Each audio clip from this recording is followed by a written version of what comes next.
What's up, big boy? What's up? What's happening? Finally feels decent out here, so I can sit out here with the pack. You see, they all riled up. They happy to see me out here. It's a sign right there. It's a sign they're happy to see me. What's up, Apollo? Soma, no. Apollo got about 3 weeks left to go before the babies are here. Little Soma. So, no. Soma's excited. He thinks I'm gonna come and throw a stick for them or something. But it ain't happening, big dog. I'm just out here to chill.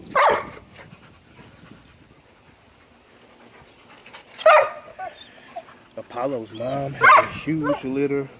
I'm hoping that Apollo don't have such a big litter, but I think that I'm prepared if she does. For anybody who's thinking about getting puppies from them. But I want to talk about before anybody decides to hit me about getting a puppy. I want to talk about responsible breeding and rehoming because um, just the breeding part is a small part of it. Making sure that the dogs go to the right puppies, go to the right homes is huge. Is huge. You know, I get comments about breeding aggressive dogs and blah blah blah, and why you should or shouldn't do it, and and I get it. It does a it is a topic. It is something to be discussed, but it does not apply to me per se because a lot of effort goes into finding the right dogs. Right, the dog has to perform well, and along in Soma, no, sit, sit. What goes no. What goes into making sure the dog performs well is not just how it performs as far as athleticism, temperament, things like that. How does the dog perform on a leash? How does the dog perform with its family? How does the dog perform under certain circumstances that are typically reasons that dogs end up in shelters? You know what I mean? So in the car, is my dog prepared for a car ride? Is my dog prepared for baths? Is my dog prepared for getting their nails trimmed? Are they prepared for, you know, um, when random animals approach them out in public? Are they prepared for all of those things? How do they respond? Those things go into play before I decide to breed a dog. Now everybody's direction is different. Um, and another thing that's understated is that the name of the breed does not also guarantee that the dog is created equal to any other dog within that breed standard. So say take Apollo for example. Apollo is mainly Belgian Malinois. And you might hear that and think, oh my God, it's going to be a hyper dog, it's going to be an aggressive dog. And that is not true all of the time. Just because she's a Belgian Malinois by lineage doesn't mean that she's going to have all of those characteristics. You see, Apollo now is a calm dog. That is a highly manageable dog. She's also highly capable. Sure, she's capable of protecting. She's capable of doing, a lot of the things that working dogs do. And she is a personal protection dog. But she is also a very manageable dog. I have her in the house. She goes right in, lays down, plays with the kids, plays with, she's my puppy dog. If I have puppies back here, she's the one dog that I know that they're safe with and they could train. She could train them. Go get it, big dog. Go get it, Soma. Go get it. Go get it. That's what he wants. Good boy.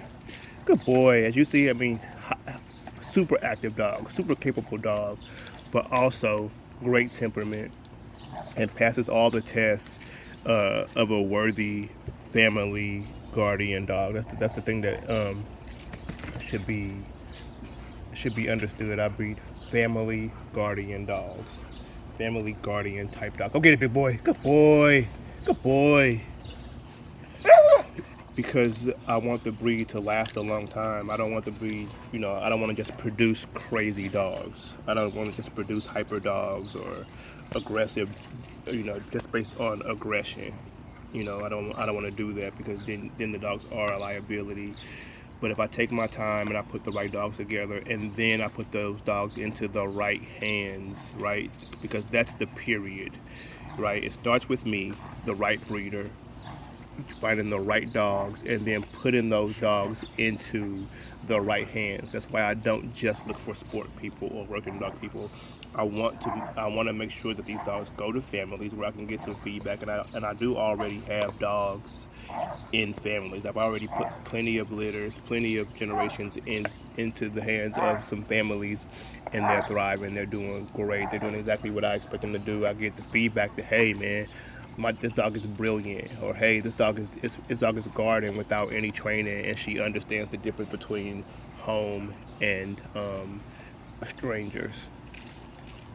So there's a lot that goes into it. It's not just putting two dogs together that I like, two dogs that I think are attractive.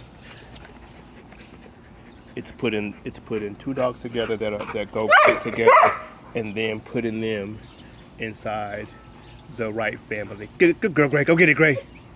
Go get it, Gray. So again, rogue wolves aren't just aggressive dogs. I mean, if you watch plenty of my videos, then you see that they are highly manageable, fun, smart, durable, protective, high drive dogs. Not hyper dogs, but they do have a high drive, and they're highly malleable, highly trainable. That's another thing that I breed for. I like dogs that are highly trainable. You see how far, if you've been watching my videos, again, you see how far Grays come, you see how far Apollos come, you see how far Stars come.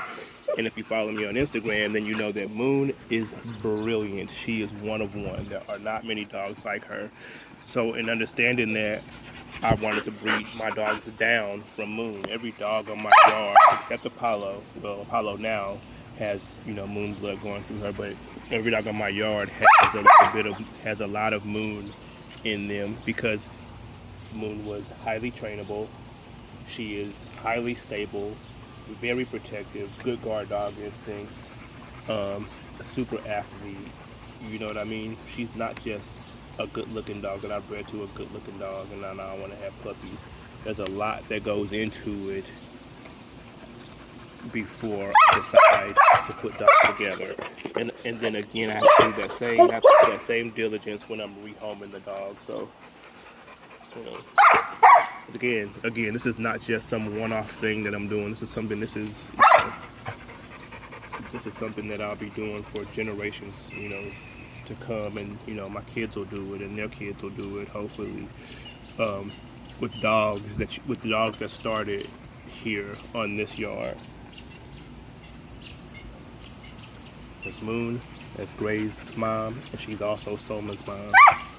And now Soma is having his own litter with Apollo. Those puppies should be here in the next 3 weeks or so. And again, it's also fun. I get to be creative.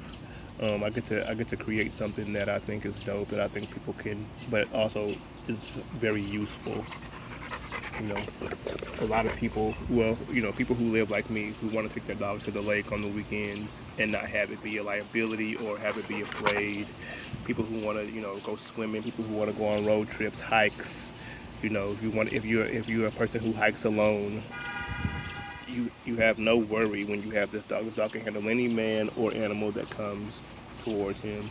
So can Moon. So can Gray, who just went under the bushes, and so can Apollo. And I expect the same thing out of every dog that I produce. But how I get there is also another topic. How I get there, I take those puppies at 3.5, 4 weeks, and I expose them to plenty of things. I expose them to so much so that by the time these dogs go to their new owner, you don't have to worry about crate training your dog, right? And what I mean by that is, like, sure, it still might piss or shit in the crate, but it's not going to be afraid. It's not going to cry. It's not going to holler in the crate. By the time, unless you're a person who picks your puppy up super early, which probably is unlikely unless you're one of my dog man or woman friends. But by the time you get your dog, it will be stable. It'll be ready to go. It won't be a puppy that you got that has zero exposure. And that's huge for keeping a dog. People keep dogs that are easy. They keep dogs that they like.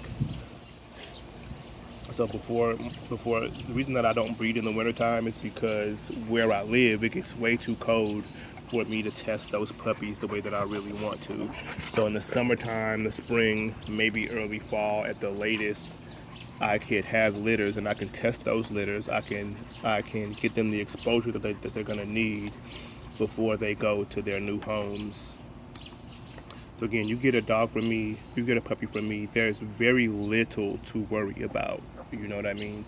All of my dogs are health tested as well. Um, so I know what's going into the package, Go Summer. So I know what's going into the package. I know what's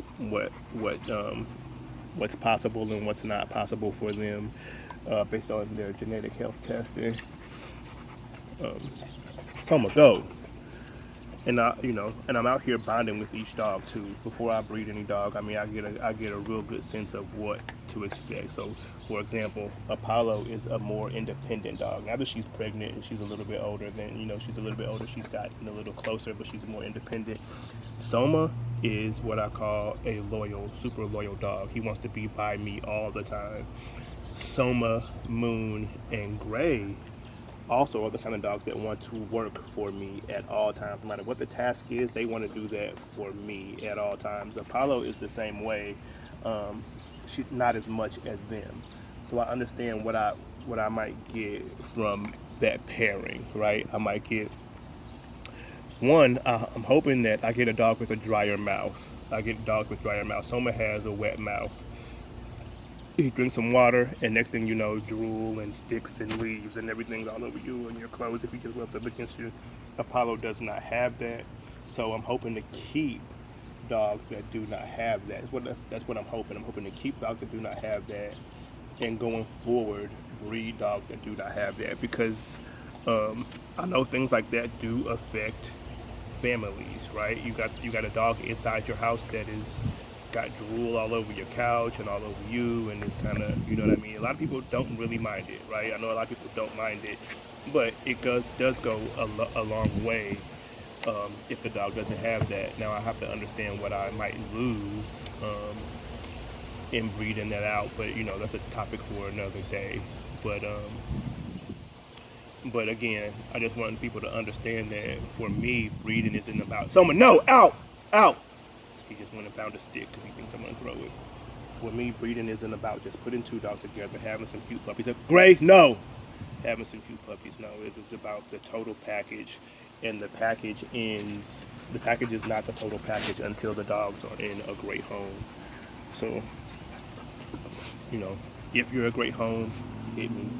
If you want to be a great home, you know what I mean, and you want to talk about how to be a great home for an animal like this, hit me. We can do that too. But just want to get on here and just talk about what it means to start a breed. It means finding the right people and putting the right animals together based on a standard that I think is suitable for families and family guardian type dogs.